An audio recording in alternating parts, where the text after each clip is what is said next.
Hi, I'm Will. I think that the times when America is great are when everyday people rally together to resist evil and build justice. So in each video, I'm looking to learn from a different resistance movement in U.S. history. We can even find tips for today in the bloody resistance to establish workers' rights in the West Virginia coal mine wars, as seen in David Corbin's book, Life, Work, and Rebellion in the Coal Fields, the Southern West Virginia Miners from 1880 to 1922. Let me set the stage for, as Corbin calls it, the economic exploitation and oppression, political corruption, and tyranny that called forth the miners' resistance. Everyone knew since Thomas Jefferson's day that there was coal in southern West Virginia. The trick was transporting it. In the 1880s, the 1%, same 1%, paid judges to steal the land from locals piece by piece. So by 1923, non-residents of West Virginia owned more than half the land in the state. This leads to the first tip. 1. Know what you want. Because of the type of coal in southern West Virginia, bituminous versus anthracite, the miners could go right in without having to go down a shaft, so they controlled their own pace of work and hours. Other than the danger, it was actually pretty nice. Their biggest complaint was that the coal operators controlled the rest of their life as a result of owning all the land. For instance, and this was illegal, but they didn't care, the coal companies paid people in basically Chuck E. Cheese tokens that were only good at that company's store. When the miners got a raise, suddenly the tokens didn't go as far. So in the mid-1890s, the United Mine Workers of America, or UMWA, saw this and said, great, our whole union idea is designed to help oppress workers. But the UMWA focused most of their strikes on higher wages and lower hours, the very things that didn't matter much to the miners in southern West Virginia. They resisted unionizing until they could do it on their own terms. Do we know what we want? Is it the same thing that everybody else needs? 2. Not everyone is against you. In 1902, the UMWA managed to get enough miners from southern West Virginia to strike that the coal operators became kind of twitchy.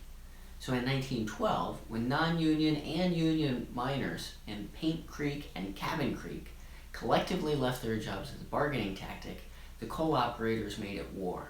In the company towns, they evicted the miners and their families and hired 300 thugs to guard them.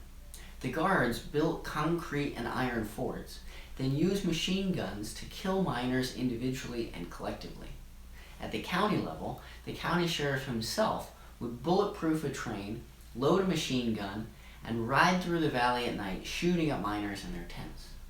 And statewide, the governor declared martial law not to create peace, but to arrest the miners.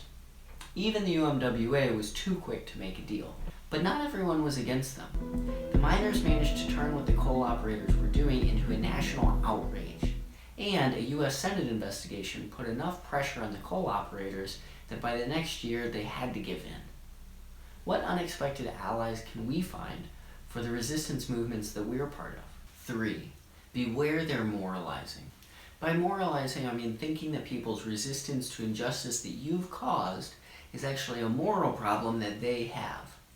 For instance, after the Paint Creek Cabin Creek strike, the coal operators went into full conspiracy mode, calling the union organizers anarchists, terrorists, and all kinds of things.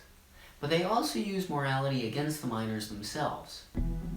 The coal operators opposed alcohol, which was one of the main ways that miners made money during a strike. They blamed their resistance on watching violent movies, and on the women not being modest enough, and on them being uneducated. This tip hits close to home. How easy is it for us to blame the victims? If only black people would, then we wouldn't have so much racism. Or, if only women would, then we wouldn't see so much sexual violence. The miners didn't fall for their moralizing.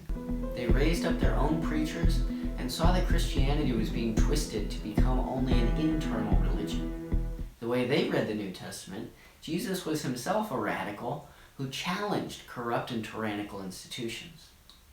Personally, I've been working on noticing and calling out moralizing, and have rejected internal religion that can't be bothered to challenge corrupt institutions of today.